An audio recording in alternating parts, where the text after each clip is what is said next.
Hi guys, welcome to our channel. ఇక శనివారం వచ్చిన ఓస్ట్ నాగార్జున ముందుగా మణికంఠతో మాట్లాడుతూ, ఏందయ్యా మణికంఠ, ఎలా ఉన్నావు అనగానే మణికంఠ అయితే చాలా బాగున్నాను సార్ అని చెప్పాడు. అయితే బిలేటెడ్ హ్యాపీ బర్త్డే మణికంఠ అనగానే thank you so much sir అని మణికంఠ చెప్పాడు. కానీ మణికంఠ ఏంటయ్యా ఎవరిని వదలవా అనగానే షాకింగ్ ఎక్స్ప్రెషన్ ఇచ్చాడు మణికంఠ. ఏమైంది ఏంటని ఆలోచిస్తున్నాడు. అదేనయ్యా, ఎవరిని వదలవా హగ్ చేసుకోకుండా అంటున్నాను. మన ప్రేరణకి హగ్ చేసుకున్నావు, నిన్నేమో విష్ణుప్రియని హగ్ చేసుకున్నావు, సోనియానైతే లాక్కొని వెళ్ళిపోతున్నావు, అలాగే యస్మిన్ అయితే మాత్రం ఐ లవ్ యూ చెప్తున్నావు. ఏంటయ్యా ప్రేమ పాఠాలా అని అయితే అనడంతో, అయ్యో సార్ అదేం లేదు, నాకు కొంచెం ఎమోషనల్ అటాచ్మెంట్, అందుకే నేను అందరిని హగ్ చేసుకుంటున్నానండి.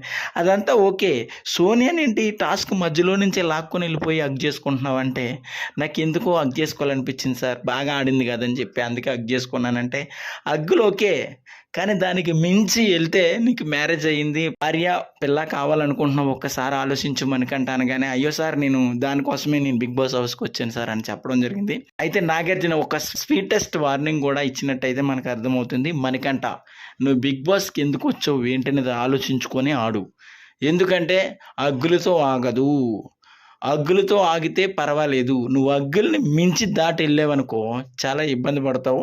అగ్గుల మీద కాన్సన్ట్రేషన్ తగ్గించి గేమ్ మీద ఫోకస్ చేయి మణికంఠ అనగానే, అయ్యో సార్ నేను గేమ్ కోసమే వచ్చాను, గేమ్ ఆడతాను సార్ అని అయితే మణికంఠ చెప్పాడు. అందరికీ హౌస్మేట్స్ అందరికి కూడా సారీ చెప్పడం జరిగింది. అయితే ఒక్కసారిగా మణికంఠకి అయితే మరో ప్రశ్న వేశాడు నాగార్జున. ఆ బంగారు కోడిపేట టాస్క్లో నువ్వెందుకు మధ్యలోనే గివ్ అప్ ఇచ్చేసి వెళ్ళిపోయావు అంటే, అయ్యో సార్ నేనైతే మాత్రం నిఖిల్ నన్ను అలా ఒక ఎలక పిల్లను పారేసినట్టు పారేసాడు సార్, నాకు అక్కడ నచ్చలేదు, అందుకే నిఖిల్ని మధ్యలో కూడా మాట్లాడాను.